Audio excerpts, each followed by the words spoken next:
Praise Lord pastor जी। जय यीशु। Pastor जी, आपने हमें प्रार्थना के बारे में आप हमें लगातार जो शिक्षा दे रहे हैं, हम अच्छा प्रार्थना कर रहे हैं, हमारे जीवन में आत्मिकता में बढ़ रहे हैं, लेकिन हमें प्रार्थना किस तरह कैसे करना है आपने हमें अच्छी शिक्षा दी है, लेकिन हम किसको हम फॉलो करके प्रार्थना कर सकते हैं हमारे जीवन में, हमें थोड़ा आप अगुवाई करें। अच्छी बात है दिनेश, आपने किसको रोल मॉडल बनाना है प्रार्थना में और किसको फॉलो करना है बोला। हम हमेशा यीशु मसीह को ही फॉलो करना है। यीशु ही हमारा रोल मॉडल है।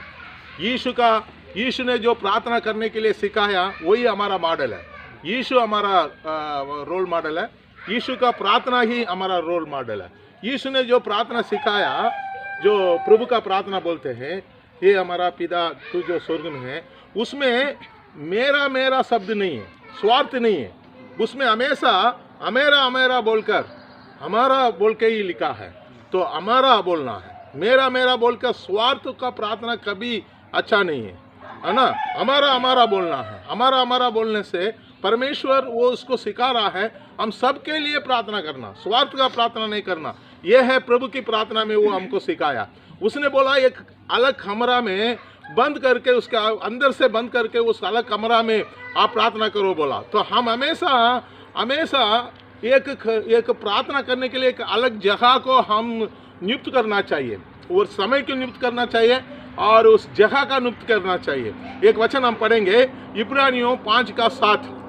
यीशु ने अपनी देह में रहने के दिनों में ऊंचे शब्द से पुकार कर और आंसू बहा कर उससे जो उसको मृत्यु से बचा सकता था प्रार्थना और विनती की, और भक्ति के कारण उसकी सुनी गई। इस वचन में यीशु मसीह हमारा अच्छा रोल मॉडल का वचन है। ये इब्रानियों 5:7 वो अपने देह में रहने के समय में, मांस में रहने के समय में कैसे पिता से प्रार्थना किया, उस प्रार्थना को पिता ने सुना।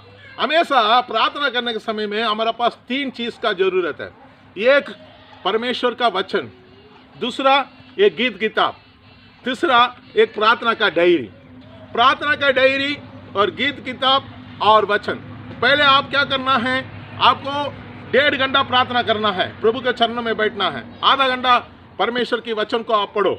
उसके बाद एक आधा घंटा गीत गाओ, वचन गीत किताब से गीत गाकर परमेश्वर का आराधना करो।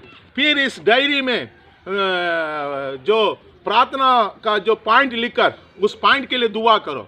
ये एक तरीका है। ये इसी तरीका को ही फॉलो करना ऐसी नहीं है, मगर ये एक उत्तम तरीका है। इसलिए आप बाइबल के अंदर में 650 बार प्रार्थना के बारे में लिखा है। 450 प्रार्थना को परमेश्वर तुरंत सुन लिया है।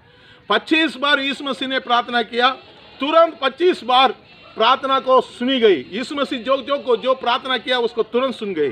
तो अभी हमेशा मैं एक चीज़ आपको बताता हूँ। ये ATM कार्ड है, आपका ATM कार्ड सही है, आपका सीक्रेट नंबर सही है, ATM मशीन सही है, ATM मशीन के अंदर में पैसा है, आपका अकाउंट में भी पैसा है, मगर आप ATM कार्ड को उल्टा डाल दिया तो पैसा नहीं आएगा। इसलिए परमेश्वर के पास जाकर जो प्रार्थना करने के समय में हम हमेशा सही रीति से प्रार्थना करना जरूरी है। तो सही रीति से प्रार्थना करने से परमेश्वर तुरंत सुन लेगा। हन्ना की प्रार्थना के बारे में 1 सामुएल 1:10 में पढ़ते हैं। हन्ना ने प्रार्थना किया, एक पॉइंट बोलकर प्रार्थना किया, प्रभु मेरे को एक लड़का बच्चा दे। परमेश्वर ने उसको केवल एक लड़का बच्चा नहीं दिया, कारण वो ये लड़का बच्चा देने से मैं उसको वापस दे दूंगा बोला। इस वजह से क्या किया है, उसको दोबारा 5 बच्चे परमेश्वर ने दिया। उसने 1 मांगा, परमेश्वर ने 6 बच्चा दिया है। सुलेमान प्रार्थना करने के समय में उस प्रार्थना को सुनकर उसका जवाब दिया, और प्रार्थना जो विषय को प्रार्थना किया उसको जवाब दिया। जो जिस विषय के प्रार्थना नहीं किया है, जो उसने मांगा वो भी दिया गया, जो नहीं मांगा वो भी दिया गया। दानियल प्रार्थना करने के समय के पहले ही परमेश्वर का जवाब आ गया। तो स्वर्गदूत बोलता है आप प्रार्थना करने के पहले ही हम आपको जवाब को लेके आया बोलकर। याबेस के प्रार्थना के बारे में हम देखते हैं। याबेस के प्रार्थना हमारे लिए एक अच्छा मॉडल है, अच्छा एक नमूना है। वो नमूना ये है, पहला इतिहास 4:10 में लिखा है, एक ही वचन में उसने अपने याबेस प्रार्थना किया। प्रार्थना ऐसी प्रार्थना किया है, ये याबेस के बारे में लिखा है। पहला इतिहास 55 में लिखा है, वो याबेस का नाम पर एक एक एक एक जगह को नाम याबेस का नाम रखा गया। या पहला इतिहास 4:9 में लिखा है, याबेस अपने भाई लोगों के बीच में बहुत प्रबल है। मगर याबेस के बारे में याबेस का अर्थ क्या मालूम? वो दुख के साथ पैदा हुआ। उसका जो पैदा होने के समय में उसके माँ इसलिए उसका नाम याबेस रखा, वो बहुत दुख का समय था। हमेशा परमेश्वर हमारा जीवन में दुख को इसलिए अनुमति देता है, हमारा दिल टूटा हुआ हो, हमारा जीवन टूटा हुआ हो, हम बहुत दुख में हैं, तो परमेश्वर के पास हम जो प्रार्थना करते हैं वो दुख का समय को परमेश्वर ने उसको स्वीकार कर लेता है। इसलिए हम घमंड को छोड़ देना है, नम्रता को अपनाना है। हम टूटा हुआ जीवन, टूटा हुआ एक पात्र को परमेश्वर इस्तेमाल करता। मेरे प्रिय लोग, उसने क्या पॉइंट, एक ही वचन के अंदर 4 पॉइंट बोला। परमेश्वर मुझे आशीष दे, परमेश्वर मेरा सीमा को बढ़ा दे, परमेश्वर का हाथ मेरे ऊपर होना चाहिए, सारे बुराई से मेरे को बचा के रखना चाहिए। उसने 4 पॉइंट बोला। वो चारों पॉइंट तुरंत उस वचन में लिखा है, वो जो मांगा परमेश्वर उसको तुरंत जवाब दिया। तो वचन में क्या लिखा है? भजन संहिता 65:2 में, प्रार्थना सुनने वाले सारे प्राणी आपके पास आएंगे, प्रार्थना करेंगे, आप उसको सुनकर जवाब देता है। ये याबेस का प्रार्थना को परमेश्वर तुरंत जवाब दिया। यीशु मसीह जो प्रार्थना किया वो तुरंत जवाब आया। दानियल ने प्रार्थना किया, वो तुरंत जवाब आया। सुलेमान ने प्रार्थना किया, तुरंत जवाब आया। हन्ना ने प्रार्थना किया, वो जो जवाब आया, वो जो प्रार्थना किया उससे भी बढ़कर उसको परमेश्वर ने दिया।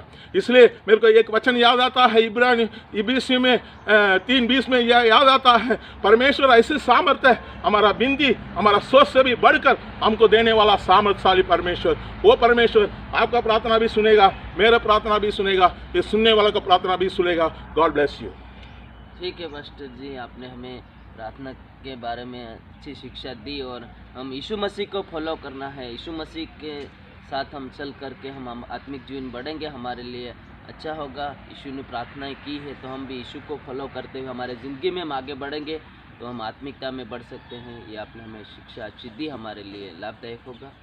Thank you. तो आप बाइबल को पढ़िए और जहाँ जहाँ पवित्र लोग ने प्रार्थना किया, उस प्रार्थना के अंदर में किस रीति से प्रार्थना किया उसको आप फॉलो करिए। परमेश्वर जरूर आपका प्रार्थना को सुनकर बड़ा बड़ा कार्य करेगा। may God bless you।